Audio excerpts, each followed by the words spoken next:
শান্তনাময় informs YouTube চ্যানেলে তোমাদের সকলকে আবারও স্বাগত জানাই। আশা করি ভালো আছো। তোমাদের জন্য আজ ট্রান্সলেশন ফর বিগিনার্স অ্যান্ড লার্নার্সের 100তম পার্ট দেখতে দেখতে দেখো 100তম পার্ট আজকে আপলোড করতে চলেছি। তো এই ট্রান্সলেশনটা নিশ্চয়ই তোমাদের জন্য ভেরি ভেরি ইম্পর্টেন্ট হবে। খুব important topic, use of adverb নিয়ে আজকে আলোচনা। কোথায় ভেরি, কোথায় মাছ, মাছ মোর ইত্যাদি ব্যবহৃত হয় সেগুলো নিয়ে বিভিন্ন বাক্যে তার ব্যবহার নিয়ে আজকে আলোচনা করব। শুধু একটু বলে রাখি, সেটা হচ্ছে ভেরি শব্দ বা এই ভেরি যে অ্যাডভার্বটা, সেই অ্যাডভার্বটা আমরা জেনারেলি পজিটিভ ডিগ্রিতে ব্যবহার করি। ডিগ্রি যেখানে হয় আর কি, পজিটিভ, কম্পারেটিভ, সুপারলেটিভ তোমরা জানো। এছাড়াও অ্যাডজেক্টিভকে অ্যাডভার্ব এবং অ্যাডজেক্টিভকে অ্যাডভার্ব ও প্রেজেন্ট পার্টিসিপেলকে কোয়ালিফাই করতেও কিন্তু অনেক সময় ব্যবহৃত হয়। অর্থাৎ অ্যাডজেক্টিভকে কোয়ালিফাই করা হয়, অ্যাডভার্বকে কোয়ালিফাই করা হয়, আবার কোথাও প্রেজেন্ট পার্টিসিপেলকে কোয়ালিফাই করার জন্যও কিন্তু এটা ব্যবহৃত হতে পারে। এছাড়া দেখো এখানে আরেকটা রয়েছে মাছ। এই মাছটা কোথায় ব্যবহৃত হয় বা মাছ মোর কোথায় ব্যবহৃত হচ্ছে? দেখো, মাছ ব্যবহৃত হয় জেনারেলি, এটাও একটা অ্যাডভার্ব হিসেবে ব্যবহৃত হয়। সেটা হচ্ছে কম্পারেটিভ ডিগ্রির অ্যাডজেক্টিভ অ্যাডভার্ব এবং সুপারলেটিভ ডিগ্রির অ্যাডজেক্টিভ এবং পাস্ট পার্টিসিপেলকে মডিফাই করতে ব্যবহৃত হয়। ঠিক আছে। আবার ভেরিটা কিন্তু প্রেজেন্ট পার্টিসিপেলকে মডিফাই করার জন্য ব্যবহৃত হতে পারে। তবে মাছ আবার অ্যাডজেক্টিভ হিসেবে ব্যবহৃত হতে পারে, সেটা দেখাবো। প্রথম বাক্য দেখো, জার্মানরা অত্যন্ত অধ্যবসায়শীল। অধ্যবসায়শীল না থেকে এখানে অধ্যবসায়ীও থাকতে পারতো। প্রথমে আমাদের দেখতে হবে এই সেন্টেন্সটা কোন টেন্সে রয়েছে। আমরা সেন্টেন্সটা দেখছি যে জার্মানরা অত্যন্ত অধ্যবসায়শীল, বা এটা হতে পারতো জার্মানরা অত্যন্ত অধ্যবসায়ী। এটাকে বলা যেতে পারে জার্মানরা হয় অত্যন্ত অধ্যবসায়ী বা অধ্যবসায়শীল, অর্থাৎ এটা প্রেজেন্ট ইনডিফিনিট টেন্স। প্রথমে আমাদের সাবজেক্ট ভাবতে হবে। সাবজেক্টটা কি আছে? দেখো, সাবজেক্ট হচ্ছে জার্মানরা। জার্মানরার জন্য কি সাবজেক্ট হবে? দেখো, এখানে ইংরেজি হবে দ্য জার্মানস। জার্মানস পুরো জাতিকে বোঝাচ্ছে, তাই এখানে হবে হচ্ছে আর জার্মানরা হয় হলো। দেখো, জার্মানরা হয় হয়ে গেল, বাকি আছে অত্যন্ত আর অধ্যবসায়শীল বা অধ্যবসায়ী। অধ্যবসায়ী ইংরেজি পার্সিভিয়ারিং, সেটা প্রেজেন্ট পার্টিসিপেল রূপে ব্যবহৃত হবে এই বাক্যের মধ্যে, এবং তার আগে আমরা ভেরি ব্যবহার করব। তাহলে ভেরি মানে অত্যন্ত হয়ে গেল, তারপরে কি আছে? অধ্যবসায়ী। অধ্যবসায়ীর জন্য আমরা কি করব? পার্সিভিয়ারিং। তাহলে এই অধ্যবসায়শীল বা অধ্যবসায়ীর জন্য আমরা পার্সিভিয়ারিং ব্যবহার করলাম। আশা করি তোমরা বুঝতে পেরেছো। তাহলে এই ভেরিটা এখানে অ্যাডভার্ব, এবং দেখো এটা প্রেজেন্ট পার্টিসিপেলের আগে ব্যবহৃত হলো, আর মাছটা পাস্ট পার্টিসিপেলের আগে ব্যবহৃত হয় বা অন্যান্য ক্ষেত্রে তো হয়। যাই হোক, পরের বাক্য দেখো, তোমাদের জন্য রাখছি। চীনারা অত্যন্ত পরিশ্রমী। এই সেন্টেন্সটার ট্রান্সলেশন কিভাবে হতে পারে? দেখো, চীনারা ইংরেজি কি? The Chinese. হয়, হয়ের জন্য আর, অত্যন্ত পরিশ্রমী করে ফেলো, তোমরা ভিডিও পজ করে দেখো। দ্য চাইনিজ আর ভেরি পরিশ্রমী ইংরেজি হার্ড ওয়ার্কিং। তোমাদের মনে প্রশ্ন জাগতে পারে, এই হার্ড ওয়ার্কিং বাদ দিয়ে কি অন্য কোনো শব্দ ব্যবহার করা যেত না? হ্যাঁ, যেত। হার্ড ওয়ার্কিং বাদ দিয়ে লেবোরিয়াস, ইন্ডাস্ট্রিয়াস এগুলো যদি তোমরা ব্যবহার করো তাতেও হবে। এখানে আমি এই পরিশ্রমীটা পার্সিভিয়ারিংয়ের মতো প্রেজেন্ট পার্টিসিপেল সেটা ব্যবহার যেমন করেছিলাম এর আগে পার্সিভিয়ারিং, তেমনই এই পরিশ্রমীটা পরিশ্রমী যেটা প্রেজেন্ট পার্টিসিপেল হার্ড ওয়ার্কিং, দেখো আইএনজি যুক্ত রয়েছে, প্রেজেন্ট পার্টিসিপেল রূপে এখানে ব্যবহৃত হচ্ছে, সেটাই দেখানোর জন্য বলা হয়েছে। ঠিক আছে। বা তোমরা হার্ড ওয়ার্কিংয়ের জায়গায় লেবোরিয়াসও করতে পারতো, তবে লেবোরিয়াসটা অবশ্যই প্রেজেন্ট পার্টিসিপেল নয় সেটা। ঠিক আছে, সেটা একটা অ্যাডজেক্টিভ, তার আগেও ভেরি অ্যাডভার্ব বসতে পারে, লেবোরিয়াস বা ইন্ডাস্ট্রিয়াস ইত্যাদিও হতে পারত। পরের বাক্য দেখো, তিনি এই ভুলের জন্য অত্যন্ত পরিতাপ করিতেছেন। দেখো, সেন্টেন্সটা দেখেই তোমার মনে হচ্ছে এটা প্রেজেন্ট কন্টিনিউয়াস টেন্সে আছে, কিন্তু এটা প্রেজেন্ট কন্টিনিউয়াস টেন্সে হবে না। এখানে একটা কথা বলি, পরিতাপ ইংরেজি হচ্ছে রিগ্রেট করা। তিনি ইংরেজি হি বা সি ব্যবহার করতে পারো, ভুল হচ্ছে মিস্টেক।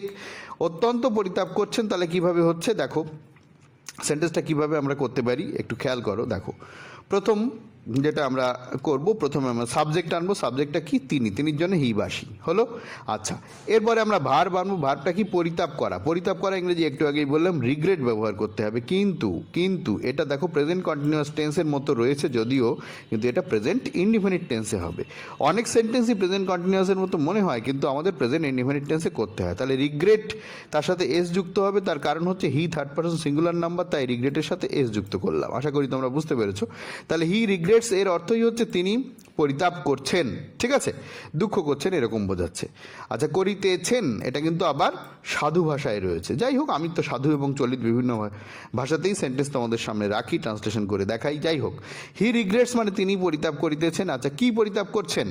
ঠিক আছে, পরিতাপ করছেন হচ্ছে এই ভুল, এই ইংরেজি হচ্ছে দিস। ওকে। আর ভুল ইংরেজি মিস্টেক, তাহলে দিস মিস্টেক, এইটুকুর মানে হচ্ছে তিনি এই ভুলের জন্য পরিতাপ করছেন। আচ্ছা, অত্যন্ত পরিতাপ করছেন। আচ্ছা, এইখানে আরেকটা কথা তোমাদের মনে হতে পারে, এই জন্যর জন্য কি এখানে আমরা একটা ফর আনবো? না, রিগ্রেটের পরে কোনো ফর প্রিপোজিশন বসবে না, রিগ্রেটের পরে ডাইরেক্ট আমরা অবজেক্টকে বসিয়ে দিচ্ছি, ঠিক আছে। তাহলে হি রিগ্রেটস দিস মিস্টেক, তার মানে তিনি এই ভুলের জন্য পরিতাপ করছেন। আচ্ছা, অত্যন্ত ইংরেজিটা আমরা এর পরে জাস্ট এখানে বসাবো হচ্ছে মাছ, ঠিক আছে। এই মাছটা কিন্তু এখানে অ্যাডভার্ব রূপে ব্যবহৃত হয়েছে, এটা ভার্বকে মডিফাই করছে রিগ্রেটকে। পরের বাক্য দেখো তোমাদের জন্য, আমরা এই কাজের জন্য পরিতাপ করিতেছি, করছিও থাকতে পারতো, একদম আগের বাক্যর মতো। তোমরা ভিডিও পজ করে ট্রাই করবে, আশা করি করে নিয়েছো। দেখো, আমরা ইংরেজি হচ্ছে উই, রিগ্রেট এখানে আর এস যুক্ত কেন হলো না? তার কারণ হচ্ছে we third person singular number নয়, উইটা হচ্ছে ফার্স্ট পার্সন, তাই রিগ্রেটের সাথে এস যুক্ত হবে না। উই রিগ্রেট মানেও কিন্তু আমরা পরিতাপ করছি বোঝায়, ঠিক আছে। আচ্ছা, এটাও প্রেজেন্ট কন্টিনিউয়াসের মধ্যে রয়েছে, কিন্তু প্রেজেন্ট ইনডিফিনিট টেন্সে আমরা এই ট্রান্সলেশনটা করছি। টেন্স নিয়ে যদি কারো কোনো কনফিউশন থাকে, শান্তনাময় ইনফর্মস ইউটিউব চ্যানেলে প্লেলিস্টে যাও, সেখানে টেন্স এবং ট্রান্সলেশনের ভিডিওগুলো দেখে নিতে পারো। আর একটা কথা তোমাদের বলে দিই, সেটা হচ্ছে এইখানে 100তম ভিডিও তোমাদের জন্য আপলোড করছি, ভেরি ইম্পর্টেন্ট টপিক, বিভিন্ন অ্যাডভার্ব দিয়ে ব্যবহার দেখাচ্ছি। ছাড়াও তোমাদের একটা রিকোয়েস্ট করব, 1 থেকে 99টা ভিডিও, এই ধরনের ভিডিও ভেরি ইম্পর্টেন্ট টপিকের উপরে ট্রান্সলেশন নিয়ে তোমাদের জন্য শেয়ার করেছি। এই চ্যানেলে সেগুলো আছে, শান্তনাময় ইনফর্মস ইউটিউব চ্যানেলে প্লেলিস্টে গিয়ে অথবা এই ভিডিওর নিচে দেওয়া ডেসক্রিপশন বক্সে গিয়ে তোমরা আগের ভিডিওগুলো দেখতে পারো। এছাড়াও পিকেতে সরকারের বইয়ের বহু অনুশীলনীর অনুবাদ এবং পিকেতে সরকারের বইয়ের বহু প্রেসেস কিন্তু এই চ্যানেলে আপলোড আছে, প্রায় 70-80টা নিউজ পেপার রিপোর্ট রাইটিং, যা কিন্তু বিভিন্ন পরীক্ষায় আসছে এবং এসেছে, সেগুলো এই চ্যানেলে আপলোড হয়েছে, তোমরা প্রয়োজন মতো দেখে নিও। দেখো, উই রিগ্রেট, তাহলে আমরা অনুতাপ করছি, পরিতাপ করছি বা দুঃখ করছি এই কাজের জন্য। এই কাজের বিভিন্ন রকম ইংরেজি আছে, আমি এখানে দিস অ্যাক্টিভিটি করলাম, ঠিক আছে। তাহলে উই রিগ্রেট দিস অ্যাক্টিভিটিস মানে আমরা এই কাজের জন্য, ঠিক আছে। এই কাজের জন্য এখানে লিখতে আমার ঠিক খেয়াল ছিল না, টাইপিং মিস্টেক, মনে করো এখানে এই কাজের জন্য আছে, ঠিক আছে। তাহলে উই রিগ্রেট দিস অ্যাক্টিভিটি মানে এই কাজের জন্য আমরা পরিতাপ করছি। দিস অ্যাক্টিভিটির জায়গায় দিস ওয়ার্ক, দিস জব ইত্যাদিও তোমরা ব্যবহার করতে পারতে, ঠিক আছে। আচ্ছা, অত্যন্তর জন্য কী হবে? জাস্ট মাছ, আর কিছু না, আগের বাক্যর মতো। পরের বাক্য দেখো, রাধা গীতার চেয়ে অনেক বুদ্ধিমান, ঠিক আছে। দেখো, দুজনের মধ্যে তুলনা হচ্ছে, কজনের মধ্যে? রাধা আর গীতা, দুজনের মধ্যে তুলনা হচ্ছে। কম্পারেটিভ ডিগ্রি হয়, তোমরা অনেকেই জানো, এবং দেন ব্যবহার করতে হয়। এইখানে দেখো আরেকটা কথা তোমাদের বলি, বুদ্ধিমান ইংরেজি কি? বুদ্ধিমান ইংরেজি ইন্টেলিজেন্ট। দুজনের মধ্যে যখন বেশি বুদ্ধি এটা হয়, তখন কি করতে হয়? তখন অনেক সময় অ্যাডজেক্টিভের সাথে ইয়ার যুক্ত হয়, কখনো তা যুক্ত করার স্কোপ না থাকলে মোর ব্যবহার করতে হয়। তো আমরা এখানে মোর ব্যবহার করব, মোর ইন্টেলিজেন্ট, বেশি বুদ্ধিমান, ঠিক আছে। আচ্ছা, অনেক বুদ্ধিমান মানেই কিন্তু এর মধ্যে রয়েছে অনেক বেশি বুদ্ধিমান, ঠিক আছে। এই অনেকের জন্য আমাদের যেটা করতে হবে সেটা হচ্ছে একটা মাছ আনতে হবে, ঠিক আছে। একটু আগেই তোমাদের বলেছি কম্পারেটিভ ডিগ্রিতে আমরা মাছ ব্যবহার করতে পারি। দেখো, তাহলে রাধা হয় বেশি বুদ্ধিমান গীতার চেয়ে, এইভাবে আমাদের ট্রান্সলেশনটা করতে হবে। তাহলে রাধা, এই ইংরেজিটা আমরা করে নিই, সাবজেক্টটা রাধা, হয় ইংরেজি ইজ। আচ্ছা, এরপরে দেখো অনেক বুদ্ধিমান, এখানে অনেক বেশিটা এখানে উজ্জ্ব রয়েছে, ঠিক আছে। এরকমই থাকতে পারে বাক্যর মধ্যে, বেশি নাও থাকতে পারে বা বেশি থাকতেও পারে। তাহলে অনেক বেশি বুদ্ধিমান, এর ইংরেজিটা কী হবে? Much more intelligent. ইন্টেলিজেন্ট আর ইন্টেলিজেন্টেস্ট এরকম কিন্তু হয় না, ওকে। তারপরে দেখো কি আছে, গীতার চেয়ে। গীতার চেয়ে ইংরেজি হবে কি? চেয়ে ইংরেজি, ডিগ্রিতে চেয়ে ইংরেজির জন্য আমরা কি ব্যবহার করব? আমরা দেন ব্যবহার করব, ঠিক আছে। কার চেয়ে? গীতার চেয়ে, তারপরে আমরা গীতা ব্যবহার করব। এখানে একটা কথা বলে দিই, রাধা ইজ, ঠিক আছে, মাচ মোর ইন্টেলিজেন্ট মানে হচ্ছে বেশি বুদ্ধিমান, ঠিক আছে, অনেক বেশি বুদ্ধিমান, দেন মানে থেকে, তারপরে গীতা। তো এই গীতার পরে ইজ কিন্তু উজ্জ্ব আছে, তোমরা যদি মনে করো ফুল স্টপ না দিয়ে এখানে একটা ইজ দেবে তাও কিন্তু হবে। পরের বাক্য দেখো তোমাদের জন্য, সে আমার চেয়ে অনেক মেধাবী, তার মানেই হচ্ছে অনেক বেশি মেধাবী, একদম আগের বাক্যর মতো। মেধাবী ইংরেজি মেরিটোরিয়াস, বেশি মেধাবী ইংরেজি হচ্ছে মোর মেরিটোরিয়াস, আর অনেক বেশি হচ্ছে মাচ মোর মেরিটোরিয়াস, ঠিক আছে। তো ভিডিও পজ করে ট্রাই করো, আশা করি করে নিয়েছি। দেখো, হি ইজ, সে হয় বেশি, অনেক বেশি মেধাবী, তাহলে কী হবে? মাচ মোর মেরিটোরিয়াস হলো। তারপরে কী হবে? দেন। তারপরে কী হবে? আমার চেয়ে, তাহলে আমার চেয়ে ইংরেজি হবে আই। এখানে তোমাদের মনে হতে পারে এই আমার চেয়ে স্যার, এখানে আই না দিয়ে তো আমরা মিও ব্যবহার করতে পারতাম, ভেরি রং ইউজ, ঠিক আছে। সেটা কিন্তু খুব ভুল হবে, ওকে। তো এখানে কিন্তু মি হবে না, তাহলে কি হবে? এখানে আই হবে। কেন আই হবে? দেখো, এখানে সাবজেক্ট রয়েছে হি ইজ, তাহলে এখানে আই হবে। আয়ের পরে তোমরা কিন্তু ওই আগের বাক্যের মতো আই অ্যাম দিয়ে ফুল স্টপ দিতে পারতে, তাতে কিন্তু কোনো অসুবিধা হতো না। তাহলে এইটা মনে রাখবে, যখন আমাদের এরকম কম্পারেটিভ ডিগ্রিতে তুলনা হয় দেন বসে, তাহলে এর আগে সাবজেক্ট রয়েছে, মানে সাবজেক্টের সঙ্গে তুলনা হচ্ছে, পরেরটাও সাবজেক্ট হবে। যদি অবজেক্টের সঙ্গে তুলনা হতো তাহলে আমরা এখানে অবজেক্ট বা মি ওরকম কিছু লিখতাম। পরের বাক্য দেখো কী বলছে, রাধা শ্যামের চেয়ে অধিকতর সুখী। একদম ওই রকমই বাক্য। তোমরা অবশ্যই ভিডিও পজ করে ট্রাই করবে, আশা করি করে নিয়েছো। দেখো এই যে সুখী ইংরেজি হচ্ছে হ্যাপি, হ্যাপির আগে কিন্তু মোর বসে না। হ্যাপির যদি কম্পারেটিভ ডিগ্রি করতে হয় তাহলে হবে হ্যাপি আর।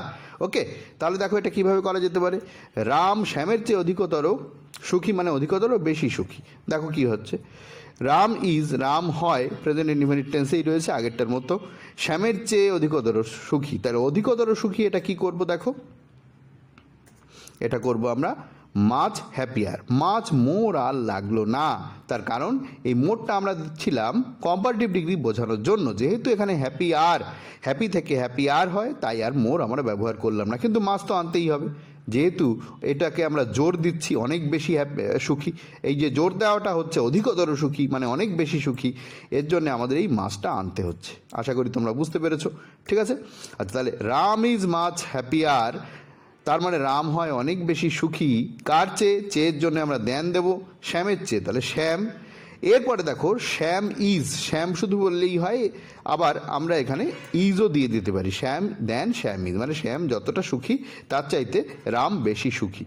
তাহলে দেখো এখানেও কিন্তু এই যে রাম, এটা কিন্তু সাবজেক্টে রয়েছে, শ্যাম এটাও কিন্তু সাবজেক্টে রয়েছে, তারপরে আমরা এখানে ভার্ব বসালাম। আশা করি তোমরা বুঝতে পেরেছো। পরের বাক্য দেখো, সংবাদটি অত্যন্ত উদ্বেগজনক। ঠিক আছে, দেখো কি বলছে সংবাদটি। এখানে এটা মনে রাখতে হবে কিভাবে, এর বাংলার মধ্যে যেটা ইমপ্লাইড আছে বা অন্তর্নিহিত আছে সেটা হচ্ছে সংবাদটি হয় উদ্বেগে পরিপূর্ণ। কি বললাম, সংবাদটি হয় উদ্বেগে পরিপূর্ণ। তাহলে সংবাদটি ইংরেজিটা কি, সংবাদটি ইংরেজি হচ্ছে দ্য নিউজ, হয় ইংরেজি হচ্ছে ইজ।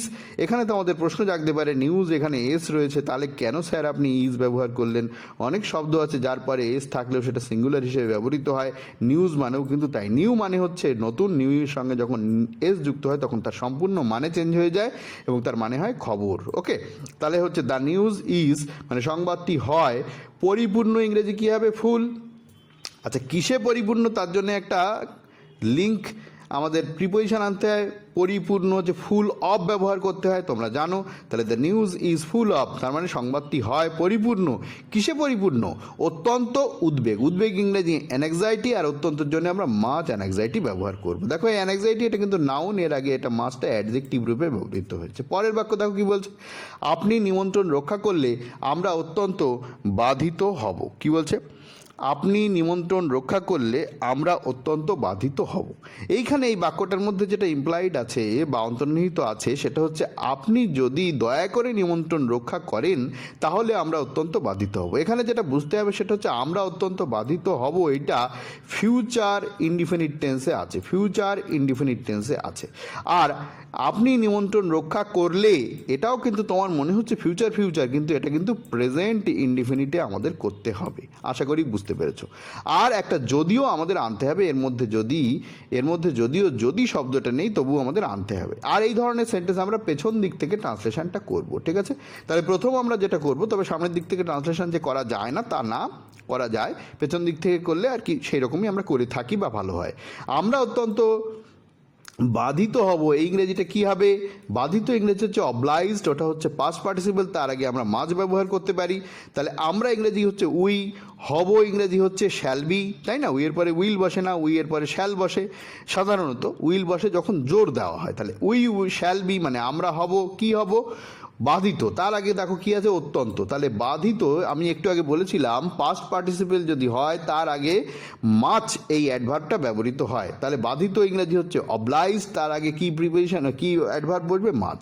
তাহলে মাচ অবলাইজড, এর মানেটা হলো আমরা হব অত্যন্ত বাধিত, হয়ে গেল। তারপরে যদি আপনি দয়া করে নিমন্ত্রণ রক্ষা করেন, তো যদির জন্য আমরা কি আনবো, ইফ হলো। এরপরে যেটা আমি বললাম, দেখো এখানে কিন্তু দয়া করে নেই, তবু আমি বারবার বলছি দয়া করে, এটাকে ধরে নাও ঠিক এইরকম রয়েছে যদি আপনির জন্য আমরা এখানে ইফ ইউ আনলাম, ঠিক আছে, এই আপনির জন্য আমরা ইউ আনলাম। এরপরে যেটা বলছি দয়া করে, এটা ধরে নাও যে এখানে দয়া করে আছে, তাহলে if we shall be much obliged if you, এই যে দয়া করে এটা, এর জন্য আমরা একটা কাইন্ডলি দিলাম। এই ধরনের বাক্যের ক্ষেত্রে আমরা এরকম অতিরিক্ত শব্দ আনতে পারি, কারণ আনা যায় এটা। তোমাদের যদি মনে হয় যে এই কাইন্ডলিটা তো ছিল না স্যার, দেবো না, তাও তুমি করতে পারো, অসুবিধা নেই, তবে দিলে আর একটু ভালো হয় সেন্টেন্সটা, ঠিক আছে। তাহলে we shall be much obliged মানে হচ্ছে আমরা হব অত্যন্ত বাধিত, ইফ মানে যদি, ইউ কাইন্ডলি মানে তুমি দয়া করে কি করো, নিমন্ত্রণ রক্ষা করো, রক্ষা করলে মানে নিমন্ত্রণ রক্ষা করো। তাহলে এই রক্ষা করা হচ্ছে অ্যাকসেপ্ট করা। কি বললাম, এই রক্ষা করা ইংরেজি অ্যাকসেপ্ট করা। ইফ ইউ কাইন্ডলি অ্যাকসেপ্ট, বোঝা গেল। অ্যাকসেপ্ট মানে হচ্ছে রক্ষা করা, মানে গ্রহণ করা। কি গ্রহণ করা, ইনভাইটেশন, দা ইনভাইটেশন, বোঝা গেল ব্যাপারটা। পরের বাক্য দেখো, ঊর্ধ্বতন কর্তৃপক্ষ তার উপর অত্যন্ত বিরক্ত। কিভাবে হবে, ঊর্ধ্বতন কর্তৃপক্ষ ইংরেজি হায়ার অথরিটিস, তাই না। তার উপর অত্যন্ত বিরক্ত, এই তার উপর অত্যন্ত বিরক্ত, এটা কিন্তু প্রেজেন্ট ইনডেফিনিট টেন্সে রয়েছে, ঠিক আছে। তাহলে ঊর্ধ্বতন কর্তৃপক্ষ হয় বিরক্ত তার উপর, এইভাবে করতে হবে। ভিডিও পজ করে অবশ্যই ট্রাই করে দেখতে পারো তোমরা, আশা করি করে নিয়েছো। দেখো দ্য হায়ার অথরিটিজ, এই ঊর্ধ্বতন কর্তৃপক্ষ ইংরেজি হচ্ছে দ্য হায়ার অথরিটিজ, এটা আমরা লিখে ফেললাম। তারপরে কী ব্যবহার করবো, অ্যামিজারের কোনটা হবে নিশ্চয়ই বুঝতে পারছো, আর হবে। আচ্ছা, বিরক্ত ইংরেজি কী হবে, তারপরে রয়েছে আবার দেখো অত্যন্ত বিরক্ত, ঠিক আছে। বিরক্ত ইংরেজি হচ্ছে অ্যানয়েড করা যেতে পারে।